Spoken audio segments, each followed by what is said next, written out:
Have you ever looked at your life and wondered why things seem to be falling apart at the very moment you are trying so hard to hold them together? Perhaps a relationship has changed. Perhaps the door you were certain would open has remained closed.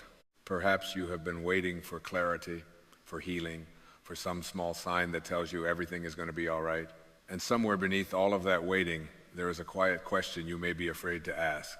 What if my life is not going wrong at all? What if something within me is being invited to see all of this differently? There are moments when life refuses to follow the picture you created for it. You believed you knew where you were going. You had an idea of who would remain beside you, what your future would look like, how long certain difficulties should last, and when the answers should arrive. Then something changed. And because the change did not match the plan in your mind, fear whispered that something had gone wrong. But perhaps this is where a different understanding can begin. You may have spent years believing that peace would arrive when your circumstances finally became peaceful, when the uncertainty disappeared, when someone understood you, when the past stopped hurting, when you knew exactly what to do next. You may have told yourself, without even realizing it, when life becomes the way I need it to be, then I will allow myself to rest. And yet life keeps changing. People change, bodies change, relationships change, seasons change. What once felt permanent becomes temporary. What once seemed essential sometimes disappears. And if your peace depends entirely on everything outside you remaining exactly as you prefer, then peace becomes something fragile. It becomes something the world can give you and take away. There is another possibility. Perhaps peace was never meant to depend on the world becoming predictable. Perhaps peace begins when you discover a place within yourself that does not need every question answered before it can become still. Imagine standing beside a river.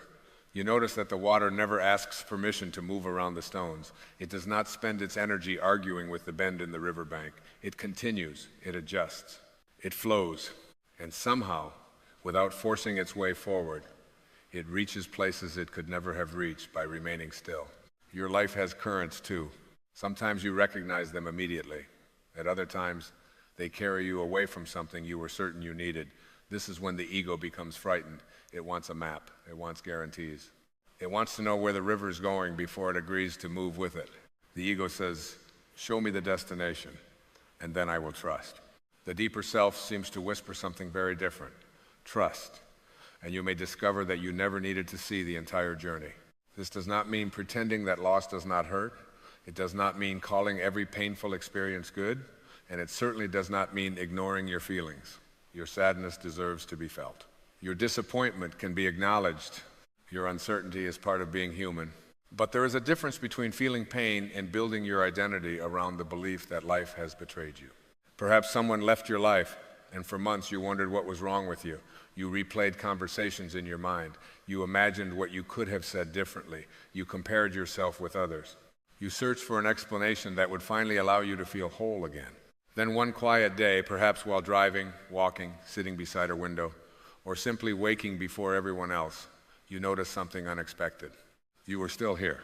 Beneath the hurt, something in you had remained untouched. The relationship had changed, but the presence within you had not disappeared. The future had changed, but your capacity to love had not disappeared. Someone else's choice had changed, but the deepest part of who you are had not been taken from you. And perhaps this is one of life's quiet invitations, to discover what remains when the things you thought defined you begin to change.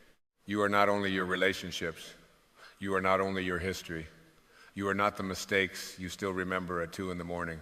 You are not the approval you received, nor are you the rejection that wounded you. Beneath these experiences, there is an awareness that has been watching your entire life unfold. That awareness does not need to prove its worth. It simply is. When you begin touching that place within yourself, even for a few seconds, something softens. You no longer need to solve your entire future today. You begin to understand that the mind may be confused while the deeper self can still be peaceful. This is where the idea that everything is aligning for your highest good takes on a different meaning. It does not have to mean that every wish will come true exactly as you imagine. It does not have to mean that every closed door will suddenly reopen or that nothing difficult will ever happen again. Perhaps alignment is something quieter and more profound. Perhaps alignment is what happens when you stop abandoning yourself in order to control life. When you choose understanding instead of judgment, something aligns. When you release an old resentment that has occupied your heart for years, something aligns.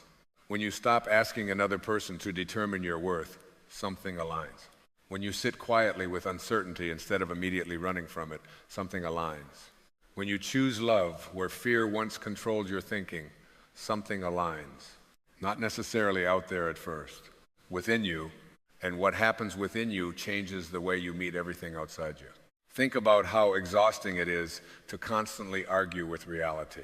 The mind says, this should have happened sooner. They should have treated me differently. I should be further along. I should have known better. My life should not look like this. Every should becomes another small battle with what already is. You cannot change yesterday by resenting it today. You cannot create peace tomorrow by refusing peace in this moment. And you cannot hear the quiet wisdom within you while every part of your mind is demanding that life explain itself. There comes a moment when you may begin asking a gentler question. Instead of, why is this happening to me, you might ask, what is this moment showing me about what I am still holding? Perhaps it is showing you how deeply you need approval. Perhaps it is revealing a fear of being alone. Perhaps it is bringing an old wound to the surface because you are finally ready to meet it with compassion instead of shame. Perhaps the delay you resent is teaching you that your peace cannot depend upon a timetable. Perhaps the ending you feared is creating an empty space where a more authentic version of your life can eventually emerge. You do not have to know yet. A seed beneath the soil does not look like a garden. For a time, it appears that nothing is happening. There is darkness, there is waiting, there is no visible evidence of flowers. Yet something is moving. Much of your inner life happens this way. There may be seasons when you cannot see what is changing because the change is occurring beneath the surface. Old identities are loosening. Old fears are becoming visible. Attachments you once considered love are being questioned. The need to control is slowly becoming too exhausting to maintain. And you may call this confusion, but perhaps confusion sometimes appears when an old way of seeing life can no longer carry you forward. There is wisdom in not rushing to label every uncertain season as failure.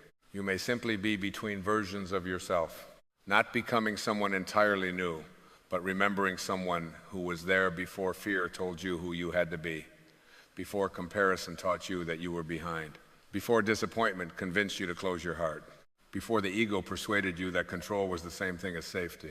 That deeper self has never left. It waits quietly beneath the noise.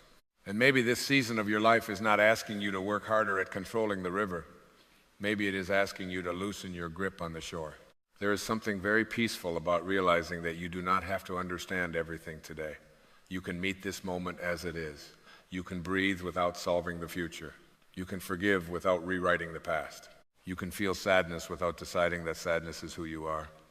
You can experience uncertainty without making uncertainty your enemy. And slowly, the question changes. You stop asking, how can I make everything go according to my plan? You begin asking, how can I remain connected to love while life unfolds? That question leads somewhere very different, because once you begin looking closely, you may discover that much of what you have called misalignment was actually the pain of your expectations colliding with reality.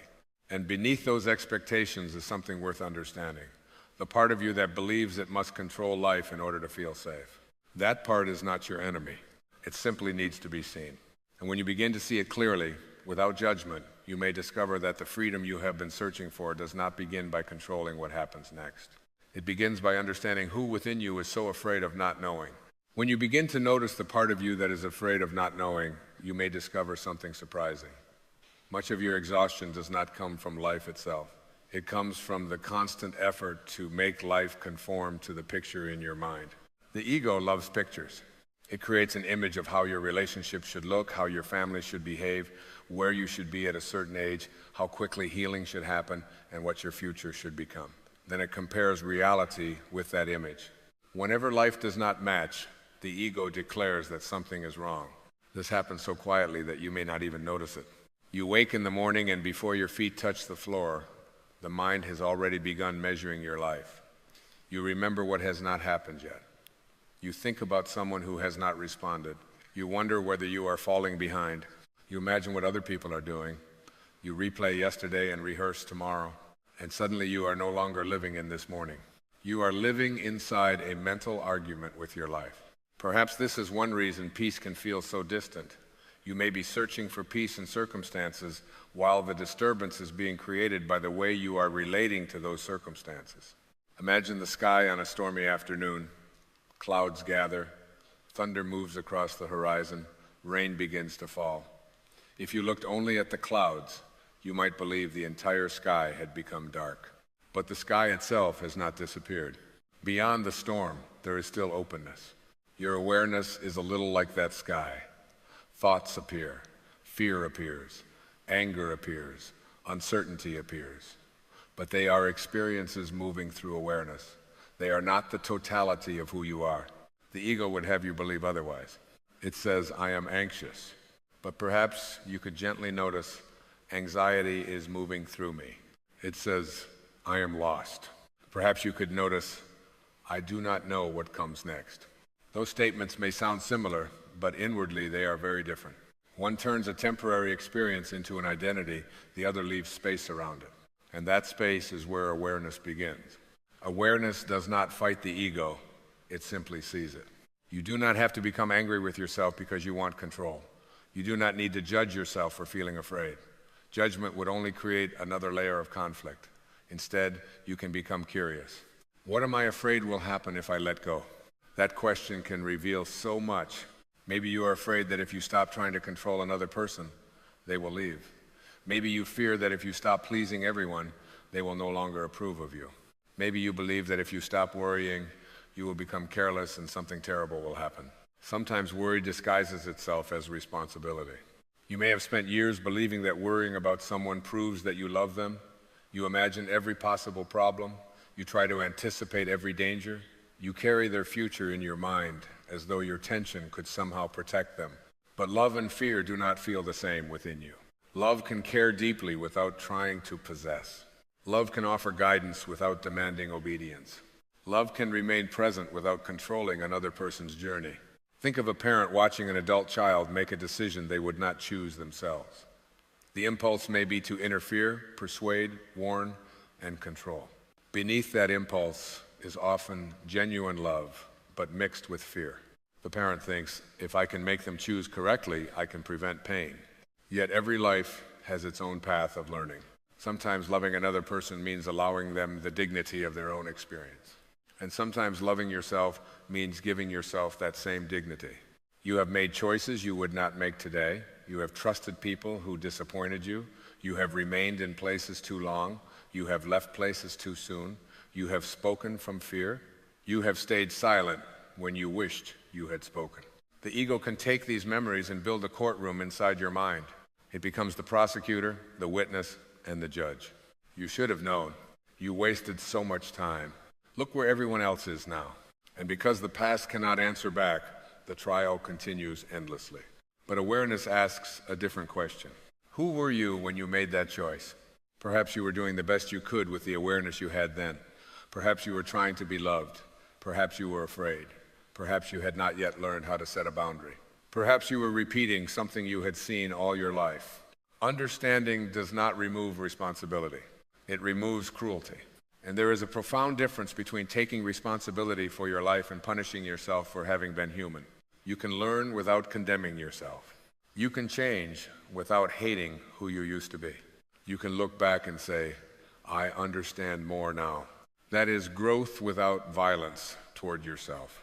And this becomes especially important when comparison enters your life. Comparison is another way the ego tries to create certainty.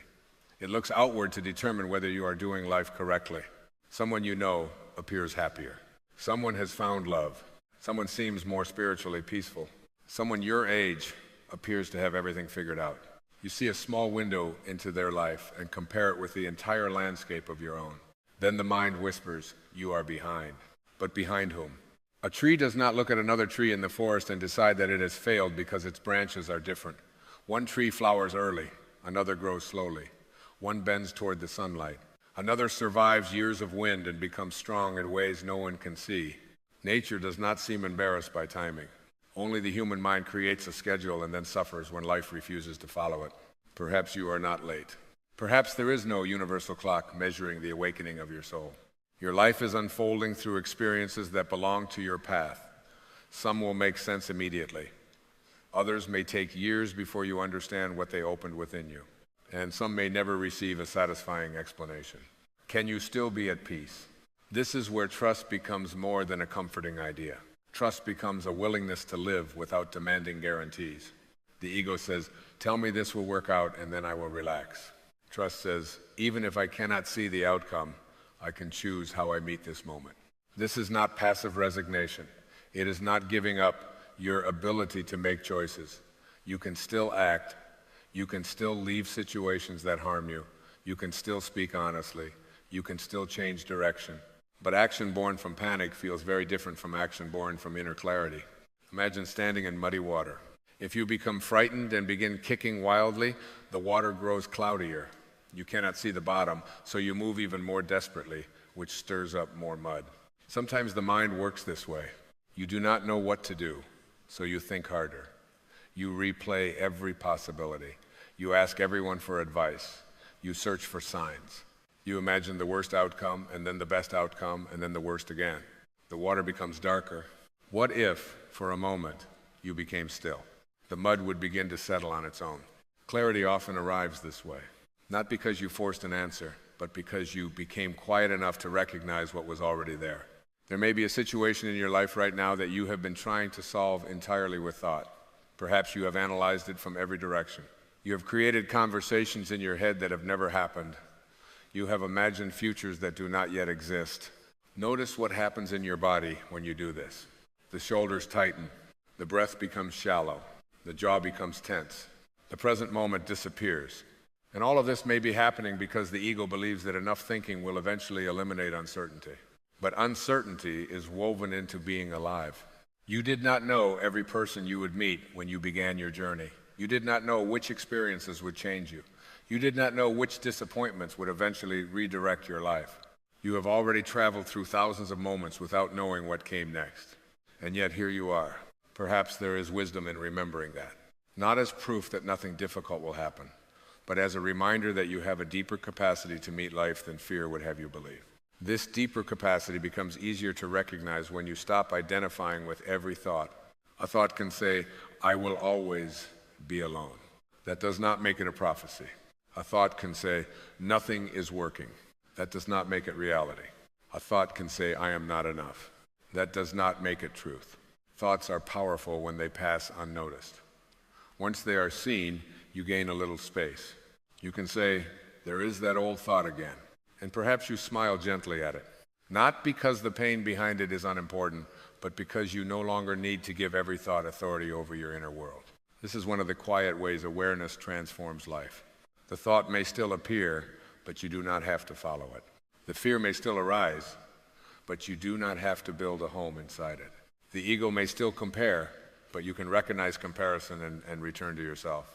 You may even begin noticing how often you have left yourself in order to be accepted by others. People-pleasing can look like kindness from the outside, but inside it may be driven by fear. You say yes when your heart is asking for rest. You hide what you truly feel because you are afraid someone will be disappointed. You become whatever the room requires. And slowly, you lose contact with the quiet voice within you. Then one day you feel disconnected and wonder why. Perhaps nothing is wrong with you. Perhaps you have simply spent too much time listening outward and not enough time listening inward. There is a difference between loving others and abandoning yourself for them. Love does not require you to disappear. You can be compassionate and still say no. You can forgive and still create distance. You can understand someone's pain without allowing that pain to become your responsibility. You can love another person without asking them to complete you. This is where attachment deserves gentle attention. Attachment often says, I need this person, this outcome, or this situation to remain exactly as it is so that I can feel safe. Love says, I value this deeply, but I do not want fear to turn love into possession. This can be difficult because attachment often hides inside beautiful words. I cannot live without you. You are everything to me. My happiness depends on you. These may sound romantic, but spiritually they can reveal how much responsibility we have placed outside ourselves. No person can permanently carry the burden of being the source of your peace. They are human. They will change. They will misunderstand you. They will have their own fears and wounds. Some will remain, some will leave. When your entire inner world depends on their behavior, love becomes mixed with fear. And fear begins trying to control. This is why letting go does not mean loving less. Sometimes letting go allows you to love more purely. You release the demand that another person become who you need them to be. You stop trying to force a particular outcome. You allow life to reveal what is true. This can feel frightening at first because the ego interprets surrender as weakness. But surrender is not saying nothing matters. It is saying I will participate fully in life without demanding that life obey me. You still plant the garden, you water it, you care for the soil, but you do not pull the seed from the earth every morning to see whether it has begun growing. There are things in your life that may need this kind of patience, a healing that cannot be rushed, a relationship that needs space, a decision that needs silence, a grief that needs time, a new understanding of yourself that is only beginning to emerge. The ego asks, how long? The deeper self may answer, be here, just be here. This moment may not contain everything you want, but it contains life. The breath entering your body, the sounds around you, the simple awareness that you are here to experience them. When you return to this moment, even briefly, the future loses some of its power to frighten you. You begin to see that fear usually asks you to live somewhere that does not exist yet. It says, what if this happens? What if they leave? What if I fail? What if I never understand? And perhaps you can answer gently, if that moment arrives, I will meet it then. Right now, I am here. This is not denial, it is presence. And presence is where your power to choose love actually exists. You cannot choose love yesterday. You cannot choose love tomorrow. You can only choose it now. You can choose to speak to yourself with kindness now. You can choose not to send the message written from anger. You can choose to breathe before reacting. You can choose to release one old judgment. You can choose to listen instead of defending. You can choose to stop comparing your life with someone else's. These choices may appear small, but inner alignment is often built through very quiet moments.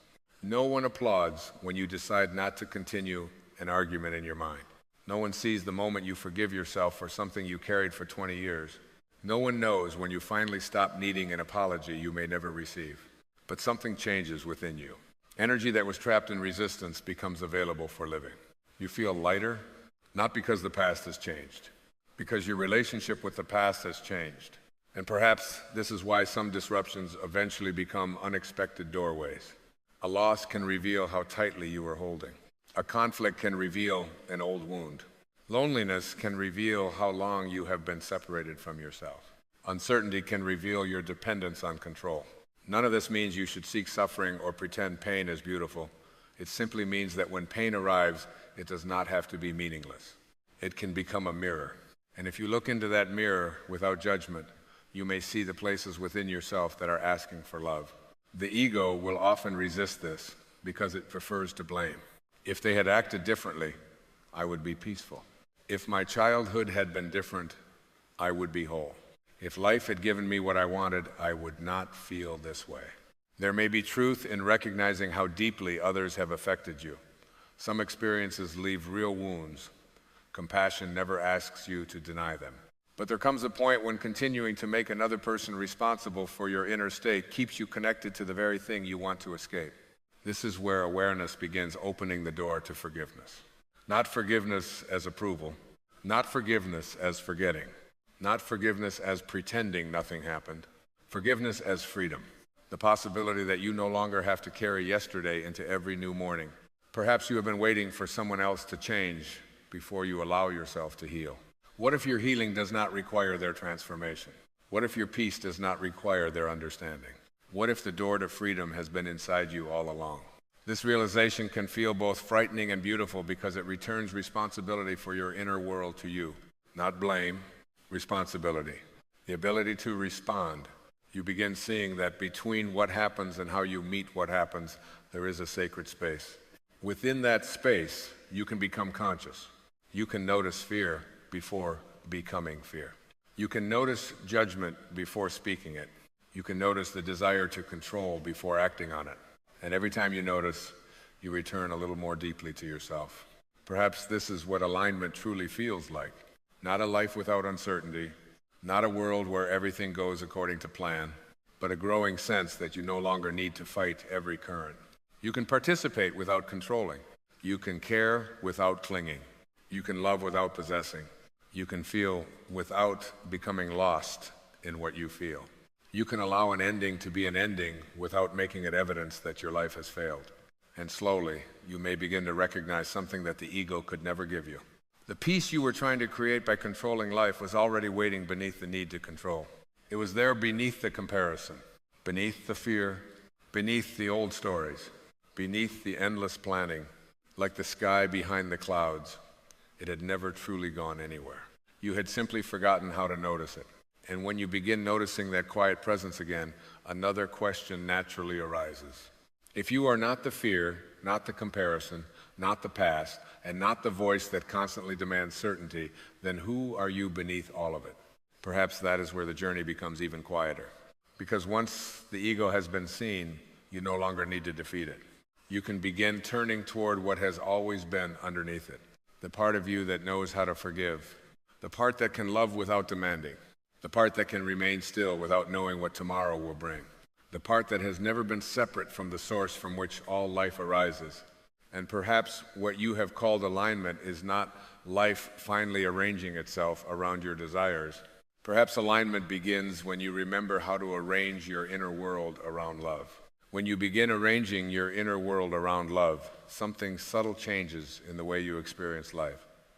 The circumstances around you may not immediately become easier. The unanswered questions may still be there. Someone may still misunderstand you. A door may remain closed. The future may still be uncertain. Yet you are no longer standing before life with the same demand that everything must change before you are allowed to feel whole. You begin to understand that wholeness was never something the world could give you. It was something you had forgotten. Perhaps this is what returning to your true self really means. You are not creating a better version of yourself. You are not adding another identity to the many identities you already carry. You are gently removing what has covered the peaceful presence beneath them. Fear covered it. Judgment covered it. Resentment covered it. The need for approval covered it. The story of who you thought you had to become covered it. But underneath all of those layers, something quiet remained. Imagine sunlight behind a curtain. The room may appear dark, but the darkness does not mean the light has disappeared. You do not have to manufacture sunlight. You simply draw the curtain aside. Awareness begins drawing that curtain aside. Forgiveness draws it a little further. And forgiveness may be one of the most misunderstood invitations on the spiritual path. You may hear the word and immediately think of someone who hurt you. Perhaps they betrayed your trust. Perhaps they abandoned you when you needed them. Perhaps they said something you still remember years later. And a part of you may resist the idea of forgiveness because it sounds like saying that what happened was acceptable. But forgiveness does not have to mean that. You can recognize that something was painful and still release your need to carry it. You can forgive and maintain a boundary. You can forgive and never return to the relationship. You can forgive without receiving an apology. You can forgive without pretending you were not hurt. Forgiveness can simply mean that you no longer want yesterday to occupy today's heart. Consider how resentment works. Someone may have hurt you once, but the mind can repeat that injury hundreds of times. You remember the conversation while driving. You replay it before sleeping. You imagine what you should have said. You create arguments with someone who is not even in the room. The original moment has ended, but inwardly it continues. And each time you replay it, your body responds as though the event were happening again. Perhaps there comes a point when you quietly ask yourself, how long do I want to continue carrying this? Not because the other person deserves anything from you, because you deserve freedom. You might imagine resentment as holding a burning coal because you are waiting for someone else to feel the heat. Eventually, you notice whose hand is being burned. So you open your hand, not for them, for peace. And sometimes the person who most needs your forgiveness is yourself. There may be a younger version of you that you still judge harshly. You look back at what that person tolerated, believed, feared, or chose, and you wish they had known what you know now. But they could not have known what you know now. Life had not yet taught them. Maybe instead of standing above that younger self in judgment, you could sit beside them in imagination. See how frightened they were. See how much they wanted to be loved. See how desperately they were trying to make sense of the world. Perhaps you could say, I understand why you did that. I understand why you stayed. I understand why you were afraid. You don't have to carry my judgment anymore. Notice how different that feels.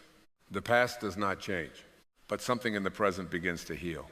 This is why forgiveness is so closely connected to alignment.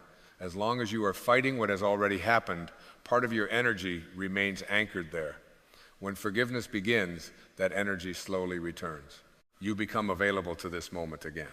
And this moment is the only place where life can actually meet you. You may discover that surrender works in much the same way.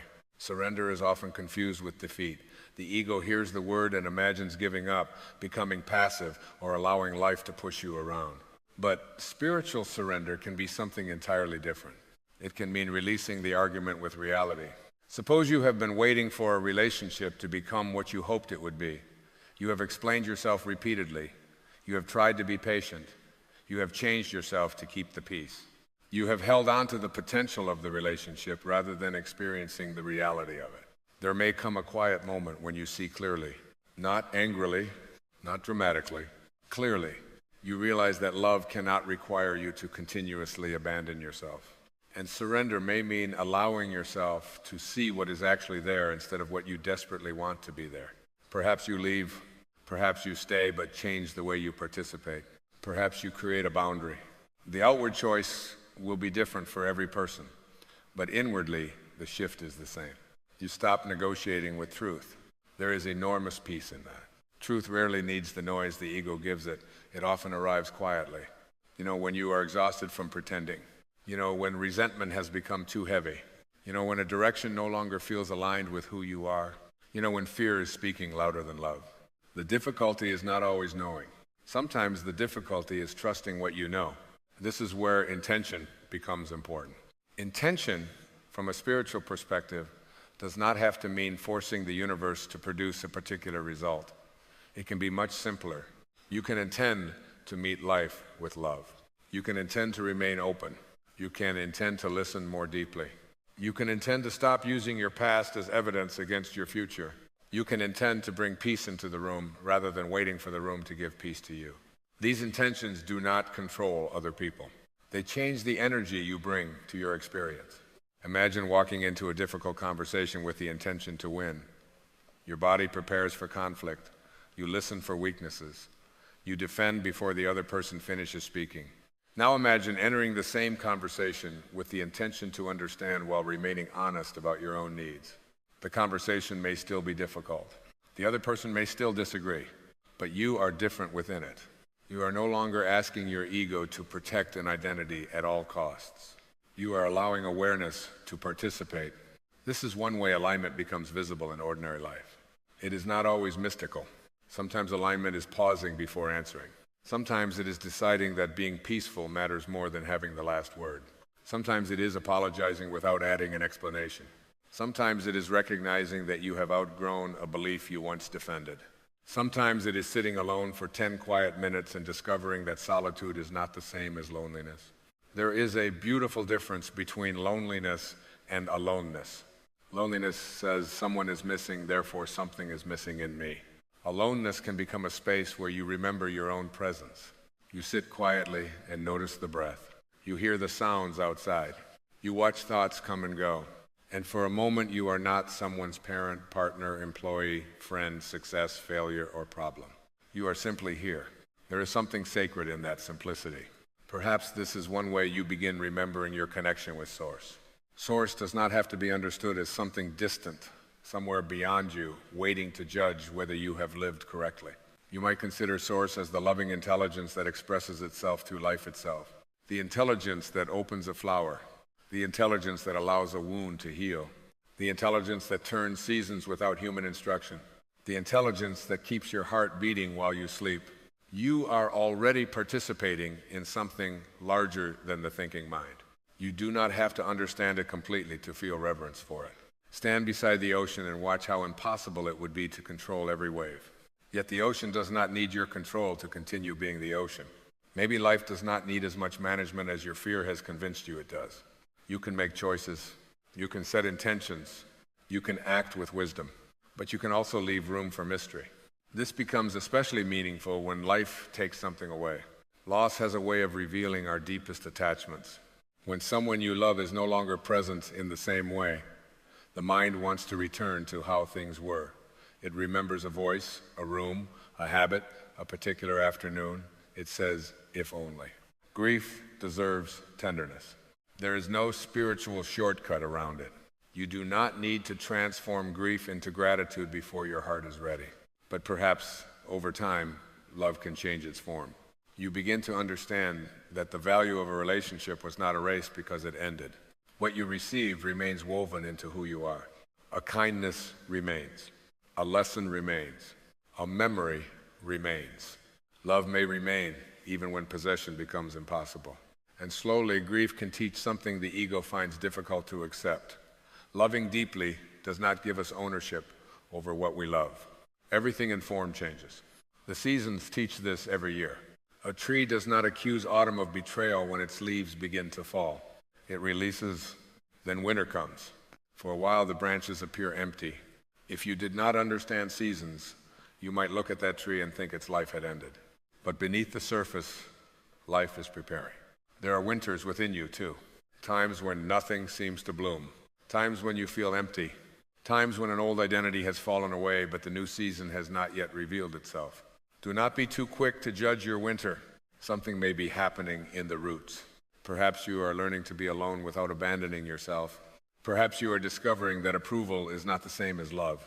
Perhaps you are learning that a boundary can be compassionate.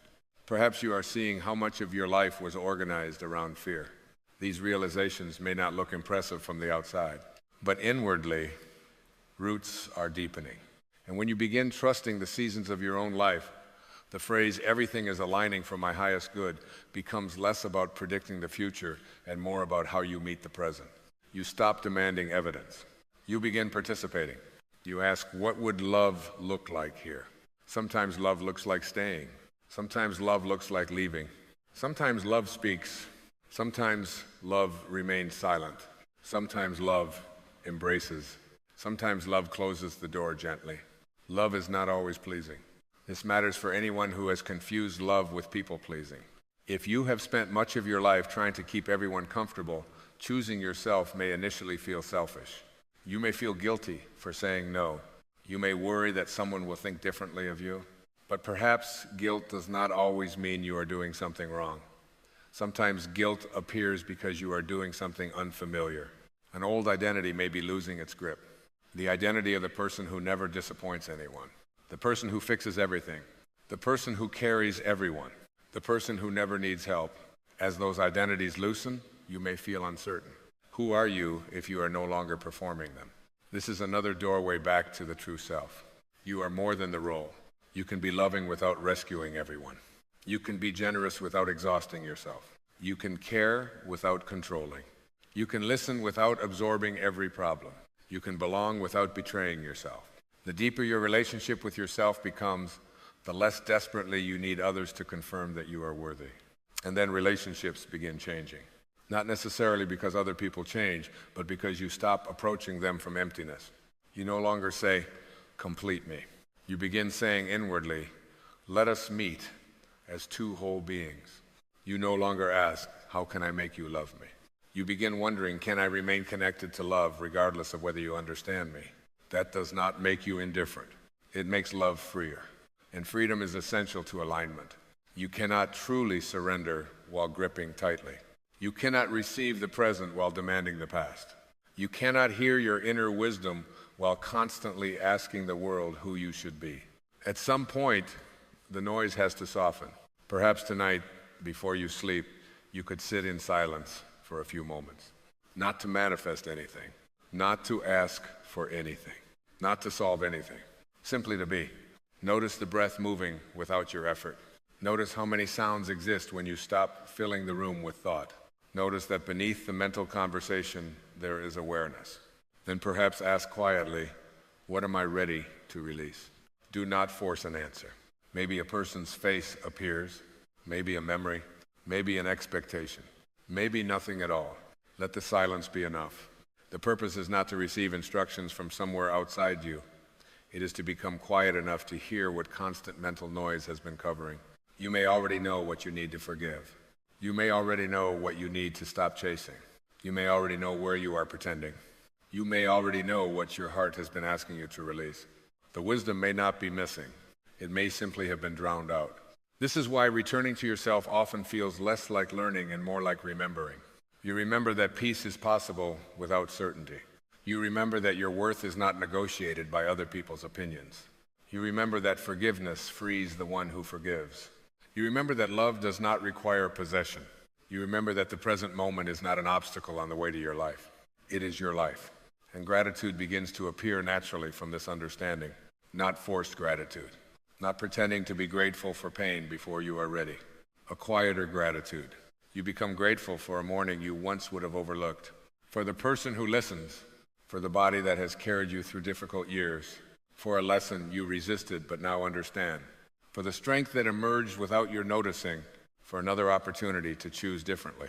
Gratitude changes where attention rests. The ego looks at what is missing and says, when I receive that, I will be complete. Gratitude looks at what is here and whispers, life is already happening. And perhaps that is when alignment becomes something you can feel rather than something you are waiting to prove. You feel aligned when your thoughts, intentions, and actions begin moving in the same direction. You say you value peace, so you stop feeding unnecessary conflict. You say you value love, so you begin including yourself in that love. You say you trust life, so you loosen your demand to know everything in advance. You say you forgive, so you stop reopening the wound merely to keep the story alive. This does not happen perfectly. There will be days when the old fears return. There will be moments when you compare again. There will be situations where you try to control. Do not turn spiritual growth into another reason to judge yourself. Notice, return. That is enough. A river does not cease to be a river because it meets a stone. It moves around it. You can do the same. Every time fear appears, you can return to awareness. Every time resentment appears, you can remember forgiveness. Every time control tightens its grip, you can soften. Every time you forget who you are, you can remember again. Perhaps this is the true rhythm of spiritual life, not reaching a permanent state where nothing disturbs you, but learning the way home, again and again. And the more often you return, the more familiar home becomes. Eventually, you begin noticing that what you once called interruptions were often invitations. The difficult person invited you to discover boundaries. The uncertain season invited you to discover trust. The ending invited you to discover what could not be taken away. The silence invited you to hear yourself. The mistake invited compassion. The loss invited you to love without possession. The waiting invited you into the present. You do not need to say that every painful thing happened for a reason. Some mysteries may remain mysteries, but you can decide that nothing you have lived through has to prevent you from becoming more loving, more conscious, more peaceful, and more deeply connected with the source within you. That choice belongs to you. And perhaps your highest good has never been a perfect arrangement of circumstances. Perhaps your highest good is this awakening. To become so rooted in your true nature that changing circumstances no longer determine whether you can love. To become so present that you stop postponing your life.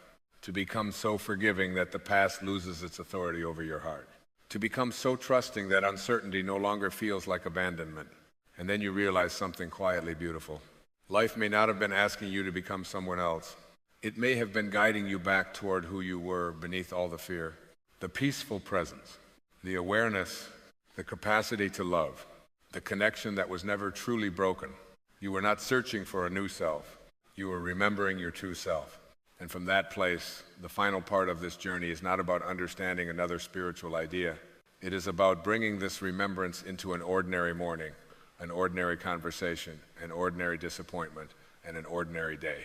Because truth becomes transformative when it stops being something you merely understand and becomes something you quietly live.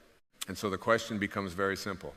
How do you carry this understanding into the ordinary moments of your life? How do you remember who you are when the phone rings with unexpected news, when someone disappoints you, when an old fear returns, or when you wake in the middle of the night wondering what the future will bring? Perhaps you begin by remembering that you do not have to live this perfectly. There will still be moments when you resist. There will be days when the ego wants control again. You may compare yourself, worry about tomorrow, replay something from yesterday, or temporarily forget everything you have remembered here. That does not mean you have lost your way. It simply means you are human. The spiritual journey is not about never becoming disturbed again. Perhaps it is about noticing sooner when you have moved away from your center and gently returning. You can return with one conscious breath. Before reaching for your phone in the morning, you might allow yourself a few moments of stillness. Feel the breath moving through you. Notice that before the plans, responsibilities, memories, and identities appear, you are already here. You do not need to ask the day to prove that it will be good. You can simply meet it. You might quietly ask yourself, what would it feel like to move through today without fighting life? Not without making choices, not without caring, not without taking action where action is needed, simply without the inner argument. If traffic slows you down, notice what rises within you. If someone speaks impatiently, notice the impulse to react. If plans change, notice how quickly the mind labels the change as a problem. These ordinary moments become opportunities for awareness. You begin catching the ego before it carries you too far away. And instead of judging yourself, you smile inwardly and return. Perhaps you can also make gratitude part of this return. Not gratitude as a requirement to pretend everything is wonderful, but gratitude as a way of seeing what fear often overlooks. Notice one simple thing: warm water, morning light, a familiar voice, a tree moving in the wind, a meal, the fact that you are breathing without having to remember how. Gratitude brings you back from the imaginary future into the living present, and the present begins to feel less empty. You may discover that much of what you thought was missing was hidden behind your attention to what had not yet arrived. Forgiveness can become another quiet practice. When an old memory returns, instead of feeding it immediately, pause.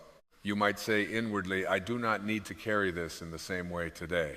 You do not have to force yourself to feel affection towards someone who hurt you.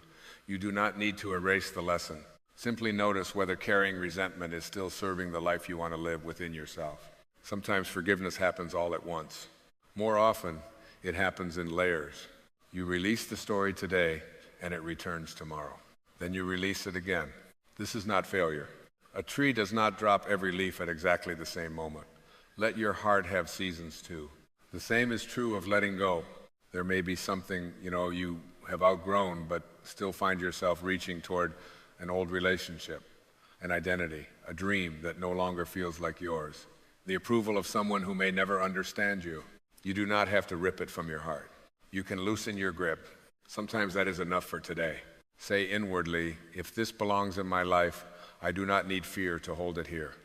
And if it is leaving, I do not want to lose myself trying to prevent its departure. Then breathe.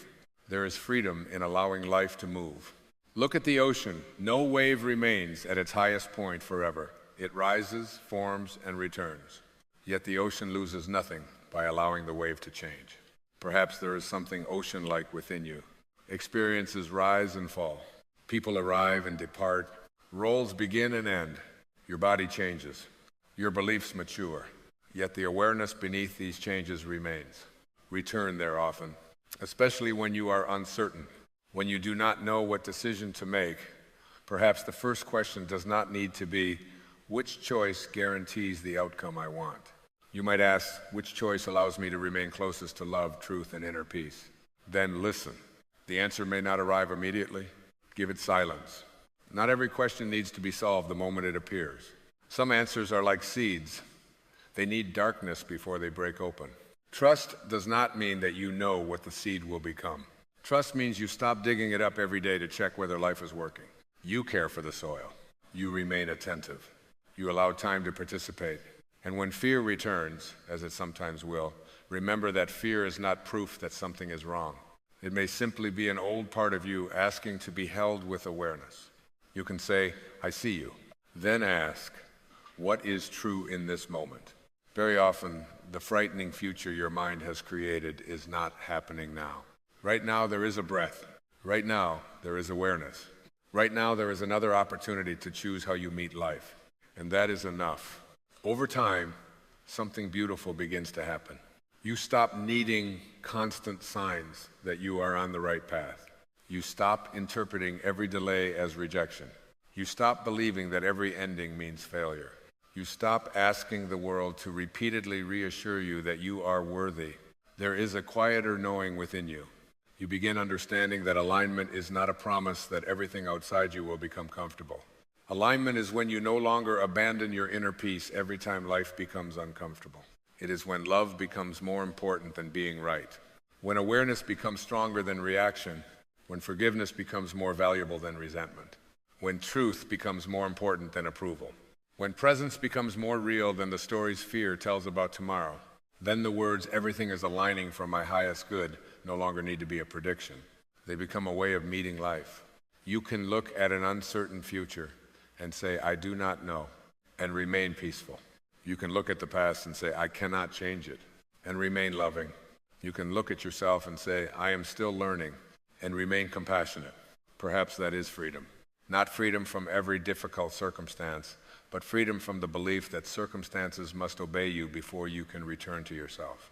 So wherever you are in your life right now, perhaps you do not need to rush beyond this moment. If something is ending, let yourself honor the ending. If something is beginning, meet it without demanding guarantees. If you are waiting, allow the waiting to teach you presence. If you are grieving, be gentle with your heart. If you are healing, do not measure yourself every day. If you are uncertain, allow yourself not to know. You are not required to have the whole path illuminated. A small amount of light is enough for the step beneath your feet. And perhaps that is how life has always been lived. One breath, one choice, one act of forgiveness, one moment of awareness, one return to love, again and again, until one day you realize that the peace you spent so long searching for was never waiting at the end of the road. It was quietly walking with you. It was beneath the fear, beneath the striving, beneath the need to control, beneath every identity you thought you had to protect. It was the part of you that could observe everything without becoming everything. The part that could still love, the part that could forgive, the part that could become silent enough to feel connected with something larger than the story of one individual life. Perhaps you might call that source. Perhaps you might simply call it presence. The name matters less than the experience of remembering that you are not separate from life. You belong to it. And when you stop fighting the river, you may discover that the river was never trying to carry you away from yourself. It was carrying you deeper into yourself. So let today be simple. Be still when you can. Notice when fear speaks. Forgive what you are ready to release. Offer yourself the same compassion you so easily offer others. Be grateful for what is already here. Trust what you cannot yet see. And when you forget, return. There is no shame in returning. Returning is the practice. Returning is the remembering. Returning is the journey home. And perhaps when you look back at this season of your life someday, you will understand things that you cannot understand today.